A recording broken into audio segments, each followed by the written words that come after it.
This is that 61 Princeton, the 6G2, and I showed a lot of this in the previous video on this amp, link in the description below. So most of the changes are going to be down at this end of things. Now down here, this does not look vintage at all, does it? What in the wide world of sports is going on here? Well, as previously mentioned, the old multi-section can cap is still there. It's physically in the amp, so it looks like it's all original from the outside, but it's disconnected. And the currently available direct replacements are kind of crappy. These are rated for 12,000 hours. These are rated for 105 degrees Celsius. These will last probably 20 plus years, and the next time they need to be changed out, it'll be very easy for the tech to change them out because there's just 2 solder joints right here per cap, very easily accessible, with a little bit of silicone underneath. And in 20 years, those multi-section can caps will not be an option at all. These modern radials, however, will still be available. The original multi-section can cap had 30-30-30, all 30 microfarad sections. Modern replacement is 33. No one will hear the difference, won't stress out the 5Y3 rectifier tube at all. Now, crucially, the reservoir cap, this first one, is going to ground here where the center tap is going and half of the heater supply. And the other 2 caps, and on a Princeton reverb would be the other 3 caps, their ground is being run over here like you'd find in a later amp, like the Princeton reverb that started in 1964, and all the AB763 amps, the deluxe reverbs, the supers, the twins, etc. This is a better way to do it, separating the grounds, which you cannot do with a multi-section can cap. You can see over here, I did have to remove the original 3 sections of wire that were too short to reach, put in 3 new sections of wire to reach this layout. More on that in a moment. And the old 1K and 10K 1 watts have been replaced with some new 2 watts. These are just in the power section. These are not in the audio path. You won't hear any difference going from the old carbon comps to the metal films in this case. But these will be much more reliable in the power supply. I installed this board with this layout because where I need to put standoffs, and I couldn't do it on this axis because the can cap is here. In the later 64 and later Princeton reverb and non-reverb Princetons, that can cap is more here, and I can install this board right here, so I can usually keep the old leads. It's a little $2 board you can get from Amplified Parts. I had a little 2.2 meg resistor here across the intensity pot, so if this pot were to fail, the bias would still have a reference, the grids would still have a reference to the bias. It's a fail-safe. It doesn't really affect anything, and the pot itself slightly changes the taper, but not in any noticeable way. Speaking of taper, this tone pot is supposed to be an audio taper, which means that it would be about 10% of its range here at noon, and be flat to our ears about there, about 7. But this one, which is supposed to be a 10%, is closer to a 5% when I measured it, which means that it's really flat to our ears, neither boosted nor cut here. Which means that as soon as you turn it down, it begins to get pretty dark. But when you want to turn it up to get a little bit brighter, you have to be very careful because little bitty movements result in big changes and it jumps up really fast. Most of the amps from this era with a 10% pot would be from about there to 10, so you have a sweeter spot, a wider range of control.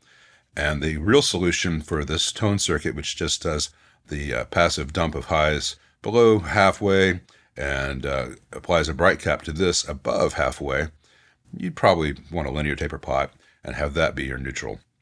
If the owner wants, I can change this for a linear, which gives much better range of control, or I can change it for a true 10% rated audio taper, which means that it'd be about there for neutral.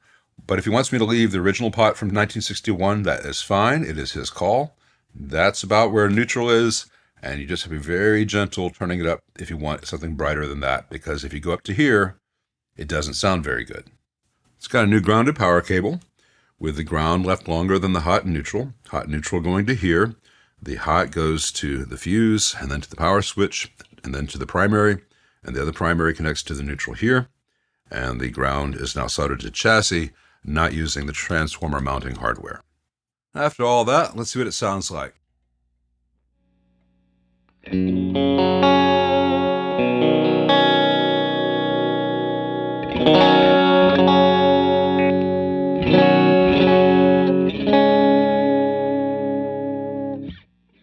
Remember, that's with the tone up there about 8.5. If I turn it to noon,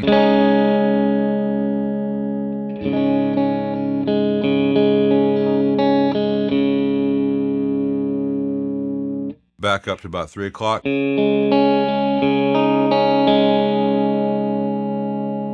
Little touch brighter.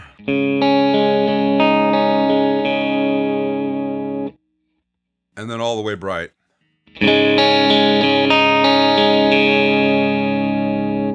Now remember, it makes its bright circuit by putting a bright cap across the volume pot. So if you have the volume pot up above 3, 4 o'clock, you're not going to hear that treble boost. You'll just hear the highs roll off as you turn the tone knob down.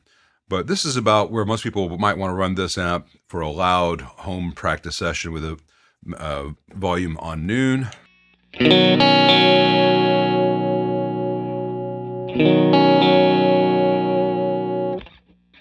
And as you turn the volume down, if you want to do like bedroom, quote, bedroom levels, then this might be a little bit brighter there.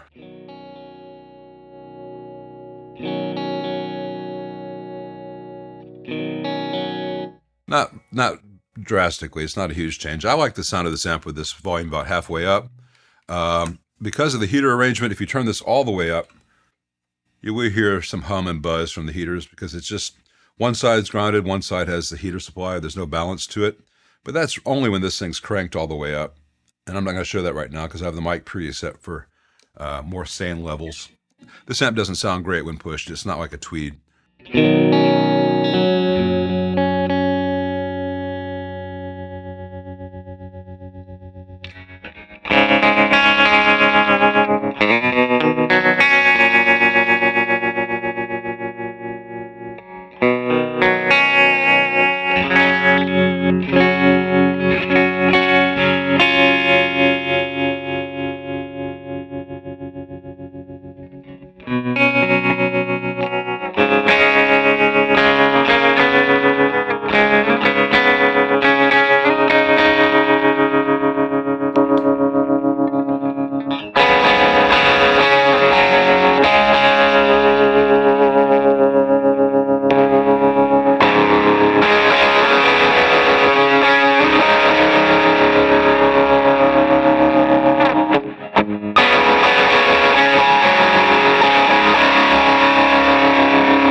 Overdrive pedals are fun, but the amp sounds good without all that stuff too.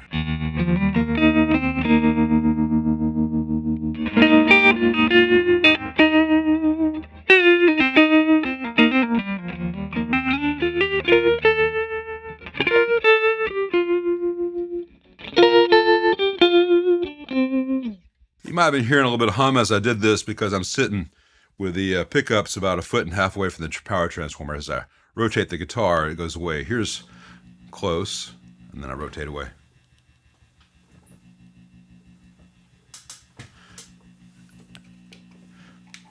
In normal playing, I would not be behind the amp with my pickups that close to the transformers. So this is a very quiet amp unless you really dime it.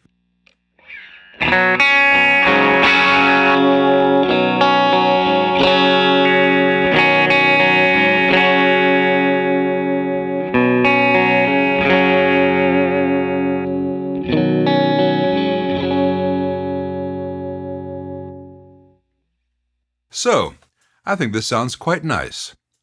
As always, thanks for watching.